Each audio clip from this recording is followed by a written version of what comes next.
சபரிமலை ஐயப்பன் கோயிலில் நடை திறக்கும் போது நிகழும் அதிசயம். சபரிமலை ஐயப்பன் கோயில் மற்ற கோயில்களைப் போல கிடையாது.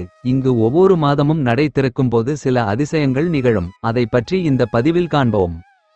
சபரிமலையில் வழக்கமாக ஹரிவராசனம் என்ற ஸ்லோகத்தை சொல்லி நடையை சாத்துவார்கள். நடையை சாத்துவதற்கு முன்பு கிலோ கணக்கில் ஐயப்பனின் மீது பசுஞ்சான விபூதியை கொட்டுவார்கள். ஐயப்பனின் வலது கையில் இருக்கும் சின் முத்திரையின் மீது ருத்திராட்ச மாலையை போடுவார்கள்.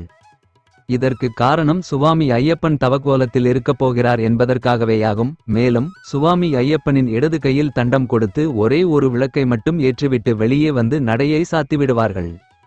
மறுபடியும் ஒரு மாதம் கழித்து நடையை திறக்கும்போது அதிசயமாக அப்போதும் அந்த விளக்கு எரிந்து கொண்டிருக்கும். கோயிலின் நடை திறந்து உலகத்தினுடைய பார்வை கோயில் நடையில் பட்டதுமே சுவாமி ஐயப்பனின் தவக்கோலம் கலைந்துவிடும். ஐயப்பனின் வலது கையில் இருக்கும் ருத்ராட்சமும் இடது கையில் இருக்கும் தண்டமும் கைமாறியிருக்கும்.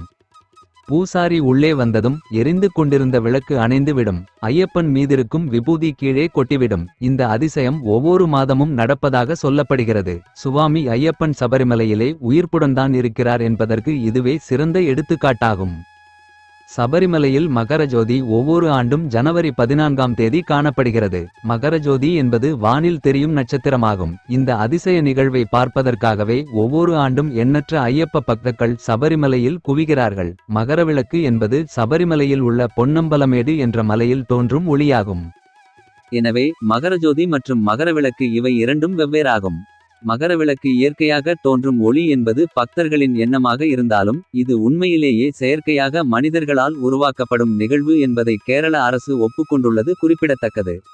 இந்த விஷயம் சர்ச்சையாக இருந்தாலுமே ஏராளமான பக்தர்கள் இந்நிகழ்வை காண வருடந்தோறும் வந்து கொண்டுதான் இருக்கிறார்கள்.